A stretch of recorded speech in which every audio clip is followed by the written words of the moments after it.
On sait que le Yetzirah est très, très puissant. Qu'est-ce qu'un homme doit... Qu'est-ce que vous conseillez? Qu'est-ce qu'un homme doit faire lorsque beaucoup de pépins lui arrivent, il lui arrive des tas d'épreuves, et que justement il a pris, imaginons qu'il a passé l'époque de Rosh Hashanah, Kippour, il a pris des décisions fermes d'être un bon juif, de suivre la Torah, et juste à ce moment-là, quoi, il a déjà eu des pépins avant. Alors on sait que Hachem, quand il envoie des épreuves, c'est ou pour nous réveiller, ou c'est parce que c'est par amour, etc. et tout. Mais quand même, l'homme, il a une limite qu'il peut supporter avant de désespérer. Alors, un homme, il a un feu comme ça pour Hachem, etc. Alors, il se tourne vers Hachem, il fait tchouva, etc. Après, il commence à avoir des épreuves. Et à un moment, les épreuves, des fois, on voit plus de fin. Et alors, le Yetzirah, il peut l'avoir à ce jeu-là. Attends, il peut diminuer son CDR au niveau de l'étude. Il peut avoir plein d'endroits où il peut tomber comme ça. Il peut s'énerver, il peut tout perdre.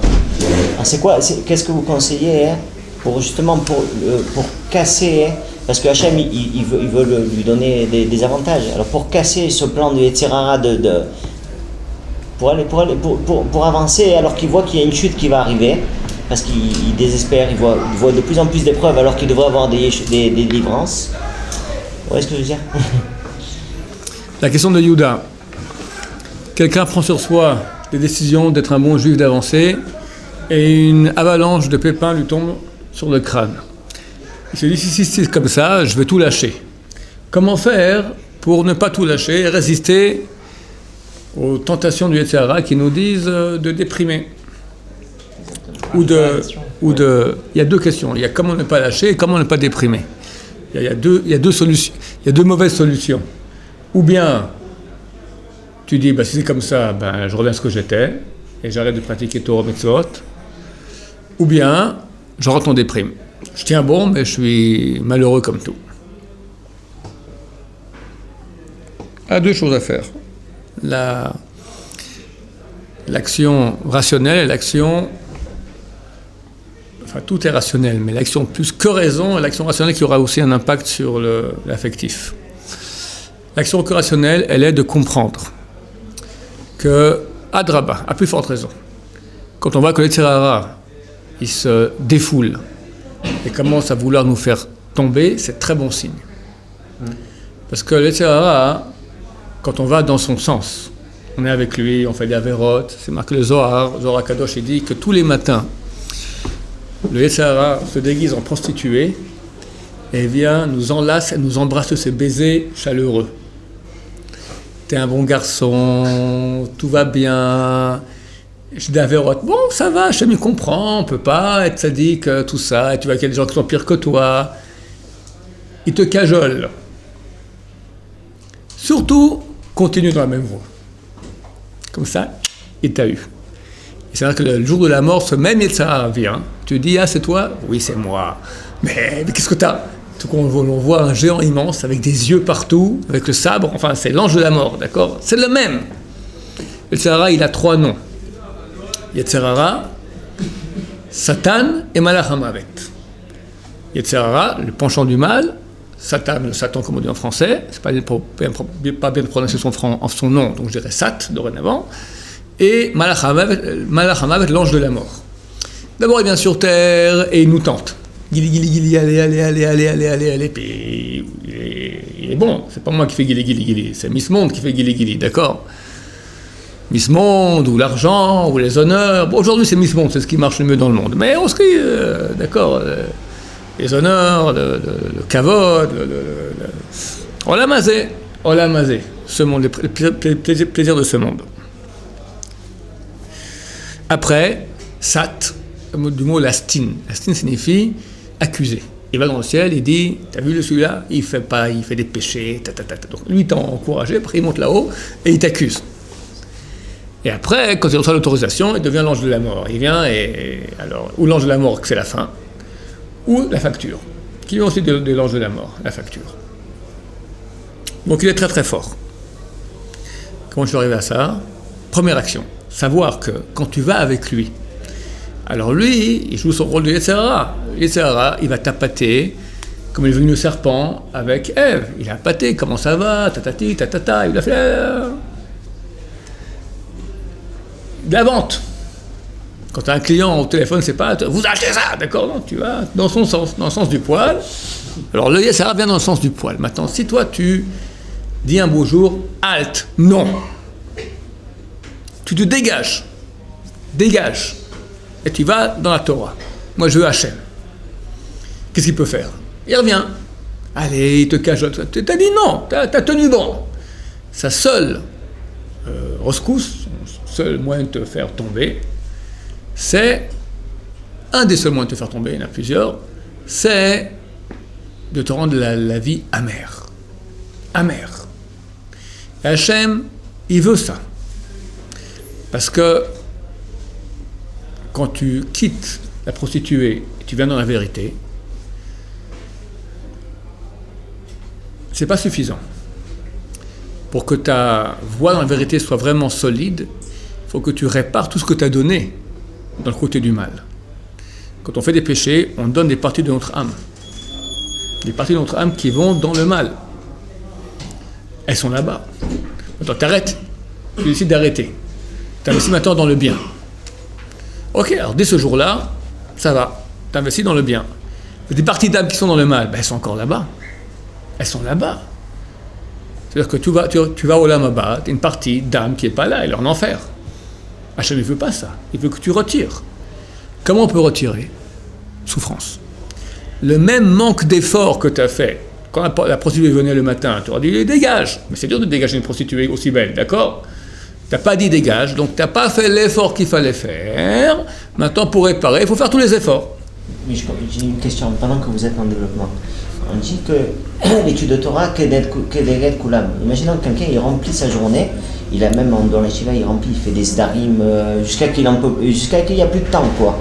Il a le temps de manger, de voir sa femme, les enfants, machin, il remplit. Pourquoi Hachem il a besoin de envoyer des souffrances? Parce que vous avez dit qu'à la place des souffrances, la Torah c'est bon aussi, ça répare. Je vais te répondre en deux mots vraiment aussi. L'étude de Torah, elle répare énormément, il y a un qui répare autant que cela. La souffrance, elle répare aussi énormément. Si Hachem nous aime, ben il nous envoie les deux.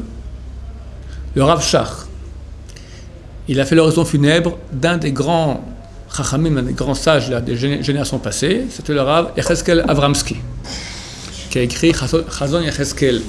C'est un des seuls commentaires qu'on a, un commentaire moderne des commentateurs modernes sur le Tosefta.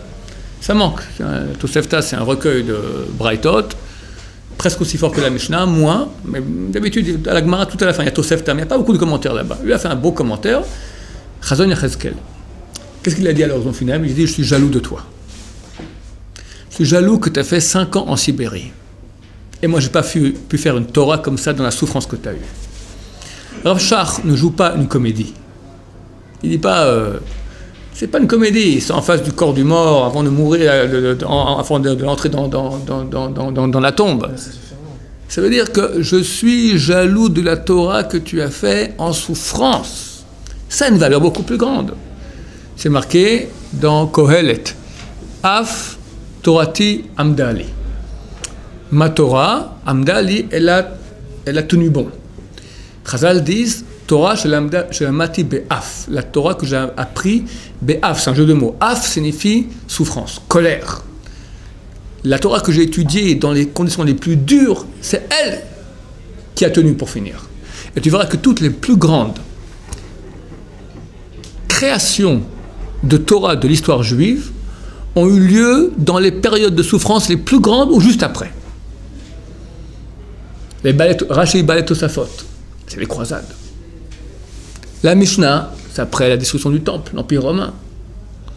Toute la Kabbalah, le Shulchan Aruch, après l'expulsion d'Espagne. Tous les grands poskim des derniers temps, des siècles derniers, il y a une partie qui sont, on va dire, 10 à 20% sont Sfaradim, 80% c'est l'Ashkenazim. Les grands commentateurs du Shulchan Aruch aujourd'hui qui sont sur les pages du Shulchan Aruch, ils sont tous Ashkenazim. Ça vient des 2-3 derniers siècles, des souffrances qu'ils ont vécues en Europe, les Cosaques, terribles. La Shoah. Alors, c'est parce qu'aujourd'hui, on n'a pas d'époque où tu as une floraison de Torah aussi grande. Depuis 2000 ans, on n'a jamais une chose pareille. Les yeshivot, ça pousse comme les champignons, Baruch Hashem, Ken Yirbu. la Tchouva, le retour d'Israël à la Torah. Aujourd'hui, tous les jours en Israël, il y a 2 livres de Torah qui sortent. 2 bouquins, 2 livres de commentateurs sur la Torah qui sortent par jour. Par jour. C'est extraordinaire. Et de façon particulière aussi, quand on est en souffrance, quand tu essores l'habit, tu as le truc de qualité qui sort. Alors, personne ne demande les souffrances, on ne parle pas des souffrances. Mais si Hachem décide que oui, ce qu'il faut toujours savoir, c'est que le mérite d'une souffrance, il est dans l'infini. Il n'y a que ça qui a de la valeur dans l'infini. Quand tu fais une mitzvah, tu as fait une mitzvah, tu as mis un talit katan. Bon, tu as été l'acheter, il fallait dépenser l'argent. Tu as mis les fils, tu as porté l'habit. Ok, mais c'est pas grand-chose. Par rapport à ce que ça te donne, c'est marqué que chaque seconde, tu fais 613 mitzvot. Tu reçois la face de la Shrina. C'est une mitzvah énorme. C'était recouvert de lumière. C'est un truc extraordinaire. Pour rien, un petit habit avec 4 fils. C'est phénoménal. Pour ça, tu reçois tellement. Il faut donner aussi un petit quelque chose. Chazal, on dit, les mitzvot que tu fais, ok, ça a une certaine valeur. Mais le vrai mérite, c'est quoi? Ils ont dit 3 mots. Les foum, Sahara, Agra. D'après la souffrance, c'est-à-dire l'effort, ainsi est la récompense. Hachem récompense pour l'effort qui est fourni. Parce que tu as mis quelques fils à un habit que tu reçois tellement comme ça pour rien, il y a un effort. Alors, bon, Hachem est en Israël. Pour le Faradim, il faut que ce soit un talis de laine, pour que ce soit la mitzvah de la Torah. Donc il fait chaud. C'est sur ça que tu reçois le mérite. Une mitzvah faite avec souffrance vaut 100 fois plus minimum qu'une mitzvah faite sans souffrance. Donc maintenant, tu peux étudier ta Torah pépère au kollel, ou bien Hachem te dit, allez, je t'envoie, boum, un scud, d'accord? Et tu étudies la Torah. Ça vaut 100 fois plus, 100 fois, mais c'est fantastique. Au lieu de vivre 120 ans, tu vis 100 fois 120 ans. Combien ça nous fait? 12 000 ans. C'est bien de vivre 12 000 ans. Quelqu'un, il a vécu, Baruch Hashem, 80 ans, non, il a la chance 90 ans, 110 ans. 110 ans. Ouais, mon grand-père 110 ans a vécu. L'autre, 112 ans. 115 ans. Moi, 12 000 ans, messieurs. Qu'est-ce qui est mieux? Qui dit ça? Chazal disent Echad betzar yoter mimea shelo betzar. Une avec souffrance vaut plus que 100 sans souffrance. Donc si on était vraiment des personnes rationnelles, on voyait toute l'image bien, on dirait Hachem, je veux non-stop souffrance. Non-stop ma vie, parce que j'investis dans ma période de fini qui est minuscule, dans l'infini. Quel rapport entre fini et infini? Quel rapport entre fini et infini? Mais on devrait, non, rationnellement, bon, on ne demande pas les souffrances, parce qu'on n'est pas au niveau, on n'a pas une vue infinie des choses, mais rationnellement, ça devrait être comme ça. Donc, tu as donné des parties de toi-même dans le mal. Tu ne vas pas arriver à la maman dans l'infini avec une moitié de ton âme, et l'autre partie qui est dans le mal, c'est pas possible. Donc il faut réparer. Comment on répare? Avec la souffrance. Donc Hachem qui nous aime veut qu'on répare vite, et le Yetzirah s'associe à cela. Lui, il veut te faire tomber. Mais c'est une idée du Yetzirah et Hachem, il est d'accord. C'est une idée d'Hachem, il envoie le Yetzirah. Il dit au Yetzirah, va le tenter. S'il tient bon, il a tout réparé. S'il a lâché, eh ben il a lâché. Ouais, ça il vient et... Hachem, il est prêt à prendre le risque. Oui, absolument. Entre guillemets, qu'est-ce qu'il a gagné à Kadosh Baruch Hu? Si elle tombe, la personne. Parce que des fois, il joue avec la lame de rasoir pour qu'il ait plus de mérite. Bien sûr, mon cher ami. C'est un coup de poker. Ouais.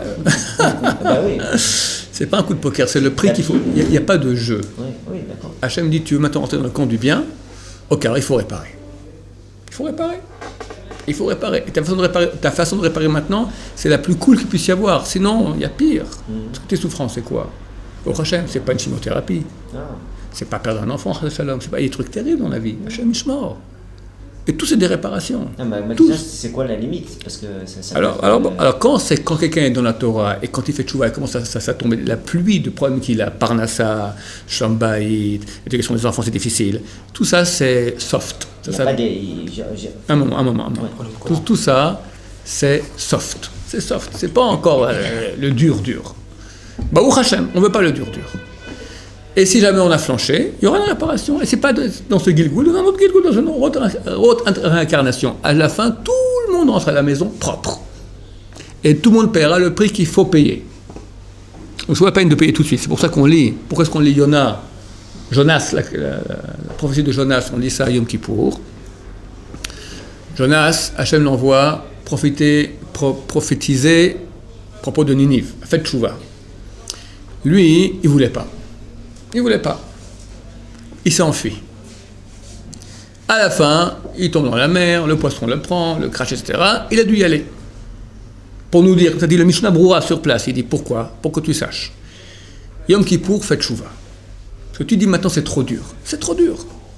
Moi je continue ma voie et on verra plus tard. Sache, à la fin tu viendras. Comme Jonas à la fin il est venu, tu viendras. Si c'est pas ce Gilgoul-là, c'est pas cette réincarnation, c'est le Mishnah Broura, il parle pas de Gilgoulim d'habitude. Là il parle de Gilgoulim. Tu reviendras en réincarnation et les mêmes épreuves de difficulté que tu as maintenant, tu les auras et encore plus fort.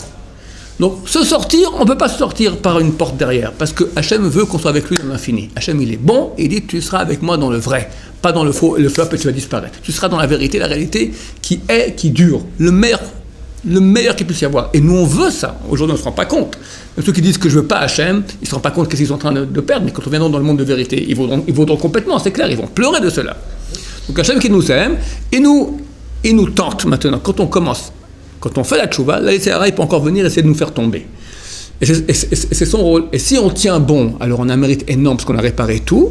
Si on tombe, ok, alors on est tombé. La bataille, elle est dure, c'est vrai. Maintenant, je peux te consoler, c'est marqué Kol hatralot kashot. Tous les débuts sont durs. Tous les débuts sont durs. C'est au début que Yetzirah peut se battre. Après, il te lâche. Donc, si tu vas droit, tu vas dans la Torah, tu te construis, au bout d'un moment, le Yetzirah, il te lâche. Il ne peut pas te tenir sans cesse comme ça. Pardon ? Si, parce qu'Hachem demande qu'on demande qu'il n'y ait pas de souffrance. Ça fait partie, les souffrances peuvent partir avec la prière, ça fait partie des efforts. C'est-à-dire qu'Hachem veut que tu fasses un effort maintenant. Il y a un effort qui s'appelle prière. Pourquoi passer par la chimiothérapie ? Faisons une prière, ça marche aussi. Il y a des gens que 80 ans, ils ont une trilote cachotte. Pendant 80 ans, pour eux, c'est un début difficile. Là, d'habitude, ça doit être une réparation d'autres réincarnations. Ils ont eu 80 réincarnations de tordus. Et enfin, maintenant, avant Biat Mashiach, la venue du Messie, Hachem veut qu'il se répare quand même ici. Alors, il envoie la réparation de 80 réincarnations en une réincarnation. Ça fait mal. Mais c'est mieux que ça. Donc voilà, rationnellement, donc ça c'est la voie rationnelle. D'abord savoir que c'est bien. Bien que ça fait souffrir, ça. Et ça, tu as beaucoup d'écrits de Chazal, je pourrais maintenant parler, mais je vais pas dépasser le temps, j'arrive à l'autre option, on pourra revenir. Combien de fois on a cru que les choses étaient mauvaises pour nous, en fait c'était le bien du bien. Il n'y a pas de mal qui sort d'Hachem, il n'y a que du bien. Mais le problème c'est que la déprime, ok, c'est une des souffrances qui sont, forcément il y a beaucoup plus dur dans la vie, mais c'est celle, je pense, qui entraîne le plus de Chosser Emunah. Oui. Alors maintenant, j'arrive peut-être à la déprime. Alors là, j'arrive maintenant à la deuxième chose que je voulais dire, c'était l'action rationnelle, mais qui a un impact affectif. Avant que vous rentriez là-dedans, oui. Encore un point sur la souffrance. Les souffrances qui peuvent arriver à un père de famille, parce qu'un père de famille, ça résume bien, il y a sa femme et les enfants. Donc, si jamais, imaginons que la femme, elle ne veut pas jouer le jeu de la... je crois... on ne sait pas qu'est-ce qu'elle a dans la tête, mais peut-être que oui, mais disons qu'elle ne veut pas jouer le jeu de la tchouva, etc. Est-ce que l'homme, il doit supporter des souffrances pour aider sa femme ? Est-ce que ça arrive, des choses comme ça ? Qu'il arrive des souffrances aussi pour réparer sa femme ? Non, chacun son compte, ça va. Ah, les souffrances qui arrivent à sa femme, ou lui, c'est différent. Les grands tzadikim d'Israël prennent sur eux des souffrances pour les autres. Non, mais si on voit que la femme, elle veut pas prendre sur elle. C'est son problème, d'accord, son problème. Le Rabbeinu l'a bien dit, chacun son enfer. Non, je veux dire, c'est pas... Pas question, pas de problème. Voilà. Mais c'est pas... C'est pas parce que ma femme, elle fait pas une bracha avant de manger que je dois... moi, non, mais imaginons que la personne, elle veut que sa femme, elle se répare. Ouais. Et je parle pas forcément de moi, hein, mais elle veut pas. Elle veut pas, et lui, il veut très fort qu'elle se répare. Elle fait ce qu'elle veut. Donc ça, il peut pas prendre son compte, quoi. Non. Pour Hachem, il a fait le procédé, comme vous avez dit, les guerres, et après il y a quelque chose de bien. Pourquoi toujours pourquoi cette chose-là ? C'est bizarre. S'il est bon, alors pour une souffrance, après je te donne ce qu'il faut.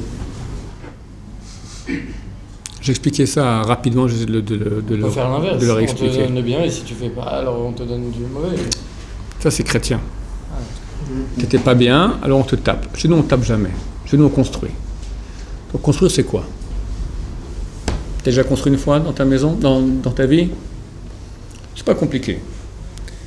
D'abord, il faut creuser, faire des fondations. Puis quand tu commences, tu arrives au mur, d'accord? Tu prends ta pelle, tu prends du mortier, tu prends une pierre, tac! Bien. Ok, après, du mortier, tac! Et tu construis comme ça. Et des pierres, et des pierres, et des pierres, et des pierres, et des pierres. T'as ton copain, lui dit, moi ça me fatigue. Lui il prend la chaise longue, monte à l'eau, journal, iPhone, léava.fr, et il fait dos ventre tout l'été. Vient l'hiver, toi t'as ta maison, et lui il a rien. D'accord? Toi, t'as construit. Construire nécessite toujours un effort. Autre exemple, exactement le même principe avec un autre exemple. Deux personnes ont un champ. Un jette des graines, il va au bord de la mer, ventre d'eau, tout l'été, tout l'hiver aussi, d'accord? Il arrive au mois de mai, mois de juin, il n'y a rien dans son champ, c'est des ronces. L'autre, il bosse, laboure, arrose, insecticides, pesticides, après couper les mauvaises branches, etc. C'est à la fin, il a des beaux fruits. On ne peut arriver à un résultat ayant de la valeur que si on a fourni un effort. Pourquoi? Qu'Hachem fasse qu'on reçoive gratuitement. Hachem voulu que ça nous appartienne. Parce que j'expliquais dans d'autres cours déjà que le monde a été créé par le din. Le din, c'est la justice. Hachem veut qu'on ait droit par la justice. C'est beaucoup plus grand quand j'ai droit que quand je reçois gratuitement. Quand je reçois gratuitement, c'est pas à moi. C'est pas moi. Quand j'ai fait l'effort, quand j'ai souffert pour, ça m'appartient. J'ai investi, c'est la seule chose qui m'appartient. Toutes les qualités que quelqu'un a. Quelqu'un maintenant, il naît avec l'esprit de Rav Ovadia Yosef, le cerveau, d'accord? Avec la Kedusha du Chazon Ish, avec l'Atmada du Gaon de Vilna, d'accord? Ben, c'est un nul. C'est un nul. Parce qu'il n'a rien fait pour. Il a reçu tout. Alors il n'a rien fait. Ah, il a fait énormément. Ok, mais c'est normal, c'est rien. Lui, qu'est-ce qu'il a fait? Au nom de quoi il peut exiger? Au nom de quoi toi et moi on peut exiger quelque chose? Dire j'ai droit. Une seule chose je peux exiger. J'ai sué pour. J'ai peiné. J'ai souffert. Là j'ai droit. Hachem qui veut nous donner très, très, très grand. Alors lui, il voit que des fois, si on va souffrir encore plus, on aura encore plus. Ce qu'on veut. Sinon, on viendra, on dira jamais, c'est dommage, tu m'aurais donné un peu plus de souffrance dans le monde fini, c'est tellement court. J'aurais eu droit à l'infini de toi. Je suis pas content. Tu m'as donné une vie pépère. Je voulais pas une vie pépère, je voulais une vie de souffrance.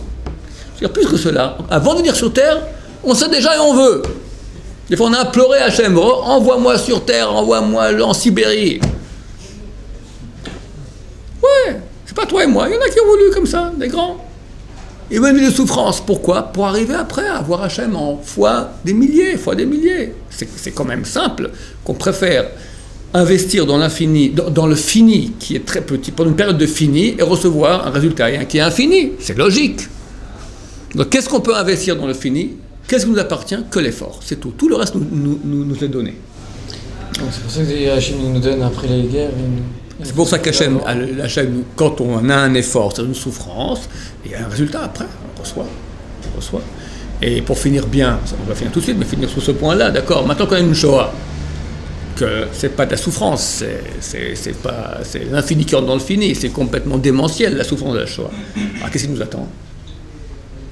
L'infini dans ce monde du dévoilement d'Hachem, très prochainement, Bédrat Hachem, encore cette année. Ok? Ce qui nous attend. Ça, c'était la partie rationnelle. Comprendre que je gagne. C'est un cadeau d'Hachem. Je suis en train de grandir, je suis en train de réparer. Maintenant, travail aussi au niveau affectif. Et là, on rejoint le point qu'a soulevé Menachem, qui est la Emouna. La Emouna. Aïe, comment expliquer cela?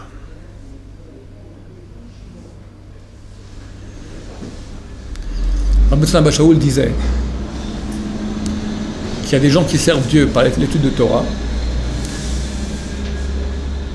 Ça veut dire jour et nuit. Torah. Ils rêvent Torah. Il y en a qui servent Hachem par la prière. C'est des efforts de prière extraordinaires. Il y en a qui servent Hachem par la joie. Il a dit le plus dur des trois, par la joie. Le plus dur des trois. La joie, elle est un indice, un indicateur de la foi que tu as en Hachem. Quelqu'un qui a foi en Hachem, il est heureux. Quand tu es proche d'Hachem, tu es en fusion avec Hachem, quelque chose peut ne pas aller. C'est quoi foi? Comment on peut donner une définition de foi? Foi, croire. Croire quoi? Croire de façon totale, qu'Hachem m'aime. Beaucoup plus que je m'aime moi-même. Il m'a créé. Attends. Hachem a créé ce monde. Pour moi. Pour moi. Je vous le dis, je le répète, c'est marqué dans Mishnah de Sanhedrin. Pourquoi est-ce que l'homme a été créé? Adam, pour que chacun puisse dire le monde entier a été créé pour moi. Il suffisait qu'une personne soit dans le monde, à l'origine, Adam, et rentrer dans la main. C'est terminé. On ne veut pas avoir tout ce qu'il y a eu des milliards de petits-fils, d'accord? Le monde valait la peine d'être créé pour un homme. Et cela est actuel. C'est-à-dire que le monde entier vaut la peine d'être créé pour moi. Combien je vaux aux yeux de Dieu?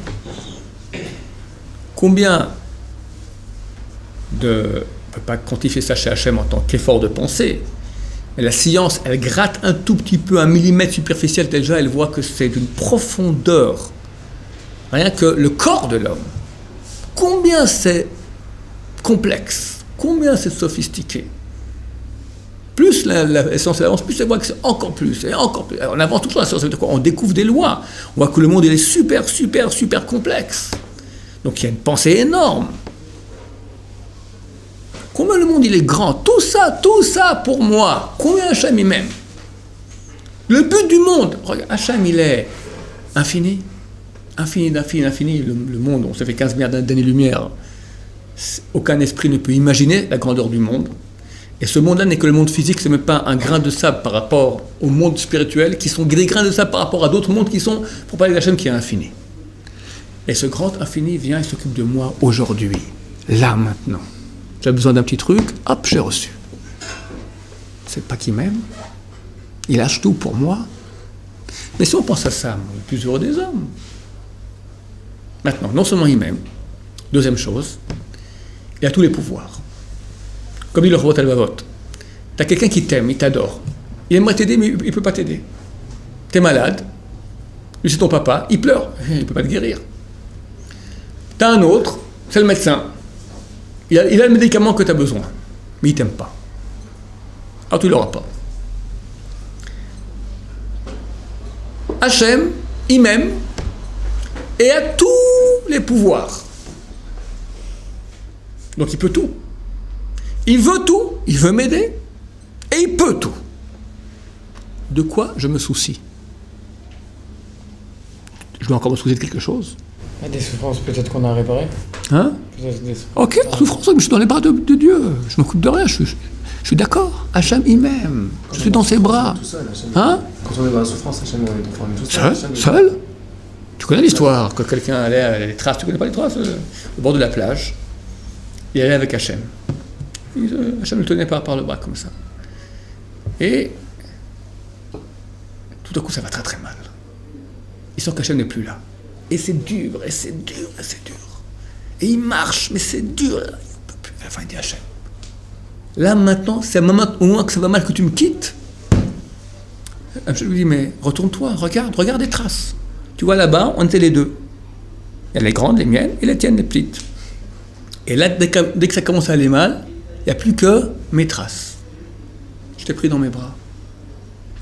C'est plus toi qui marches, c'est moi qui t'ai pris. Maintenant, tu te plains. Hachem, il nous aime, on n'est jamais seul. Chas et shalom. Ça, c'est la déprime. C'est le travail que j'ai dit La raison doit maintenant travailler notre émouna, l'affectif. Se dire, les paroles que je suis en train de dire, se les répéter. Et bien sûr que c'est dur. Ça peut venir naturellement. Hein? Ça peut venir naturellement. Naturellement, oui, la émouna peut venir naturellement. Ça se travaille, tout se travaille, tout se travaille. Tout se travaille. On n'est pas venu sur le monde pour recevoir en cadeau. On ne veut pas de cadeau. Ça vaut rien un cadeau. Le Zohar, il dit Hinam, c'est gratuit, c'est une klipa, c'est une force du mal, qu'on appelle gratuit. Maintenant, le travail que je fais maintenant, que je te parle maintenant, ça c'est un travail de Emouna, c'est très très grand, c'est le plus beau travail du monde. Sentir qu'Hachem nous aime et nous protège, même dans la souffrance, c'est très très grand. Le Rav Yekutiel Yehuda Halberstam. Au plus court, l'admor de Klausenburg, Sans Klausenburg. Un monsieur.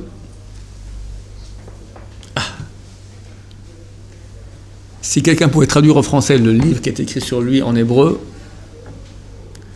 extraordinaire, extraordinaire. À l'âge d'environ entre 35 et 40 ans, il y a eu la Shoah. Il avait 11 enfants, une femme, tous sont morts. Il a vécu la Shoah, il a fait Auschwitz. Il s'en est sorti. Il est venu ici en Israël, il a créé tout le quartier qui est au nord de Netanya, Tzantz. Il est décédé en 1998, 1994. Le même jour où est décédée la femme de Rav Eliashiv. Un livre qui raconte comment il a vécu à Auschwitz. Extraordinaire, extraordinaire. Je peux répéter 1000 fois, je n'aurais pas fini. Phénoménal. Il arrive à Auschwitz, il reconnaît deux jeunes gens de chassidim. Il leur demande, est-ce que vous avez la foi qu'Hachem est ici aussi avec nous ici, là à Auschwitz? Ils ont dit oui. Vraiment? Oui. Eh bien vous sortirez d'ici. Et ils sont sortis d'Auschwitz. Dans Auschwitz, sentir qu'Hachem est avec nous. Et les gens qui ont vécu Auschwitz, ils ont dit, qui m'a dit ça? L'Admor, notre voisin, qui est décédé il y a 1 an et 2 mois, le Rav Menashe Klein, l'Admor de Ungevar. Il a écrit un livre qui s'appelle Pirsumei Nissa. Les Farsem, publier le miracle. Il raconte son histoire à lui dans la Shoah. Des gens ont dit qu'il n'y avait pas Hachem dans la Shoah. Bon, lui, il a fait Auschwitz. Et il raconte les miracles qu'il a vécu. Des miracles extraordinaires. Et tous te raconteront, sont convaincus. La question, est-ce que tu crois à Hachem ou tu ne crois pas à Hachem? Est-ce que tu crois? Le Rav Shach, pour revenir, on parle du Rav Shach, d'accord? Il a raconté qu'un jour, il y avait des Juifs qui devaient être enterrés dans une fosse commune. C'est tout nu. Et un des Juifs a dit, aujourd'hui, c'est Simchat Torah. Simchat Torah, c'est un jour de fête, on doit danser. Mais il nous faut un Sefer Torah, on n'a pas Sefer Torah. Et on est tout nus. Oui, mais on a Hachem. On va danser avec Hachem. Ils ont commencé à danser autour de la fosse commune, transi de joie et de foi de danser avec Hachem.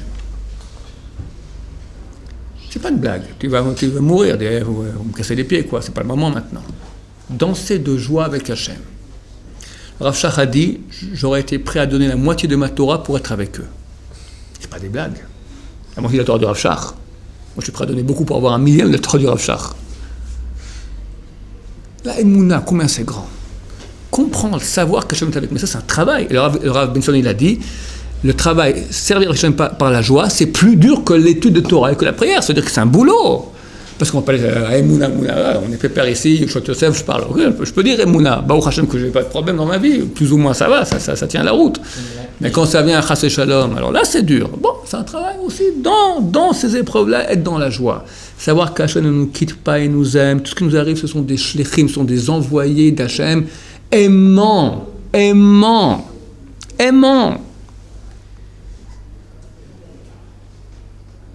Ah, pourquoi ça ne va pas?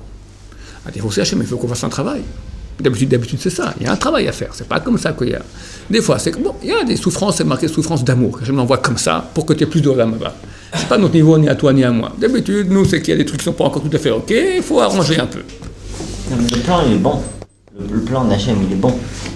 Super bon, oui. On peut donner plein de... Il est parfait. Il est parfait. On peut donner plein de bons exemples. Les personnes, si vous prenez n'importe personne qui a des des épreuves. Vous allez lui expliquer, il va bien comprendre. Oui. C'est bien.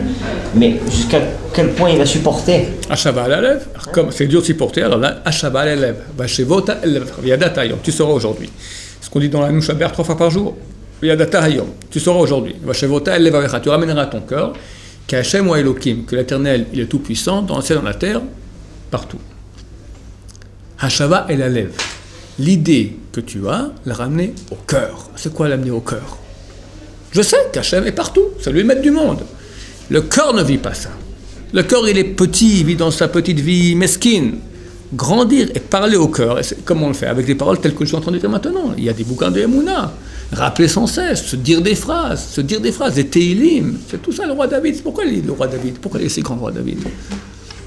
Jusqu'à l'âge de 28 ans, on l'a pris pour un bâtard, pour un voyou, pour un voleur. On a voulu sa mort, son père voulait qu'il meure. Haï par ses frères, rejeté par tout le monde, accusé de tous les maux de tous les malheurs qu'il y avait dans le village là-bas, c'était lui le responsable. Il est le roi d'Israël. Il est roi d'Israël. Et il prie Hachem. Et avec Hachem. Il dit, tout le monde me poursuit, moi je suis avec toi. Et je sais que tout ce que combien? Prends les Télim, c'est un chant d'Hachem dans de la souffrance. Ça fait le roi David. Ça fait le roi David.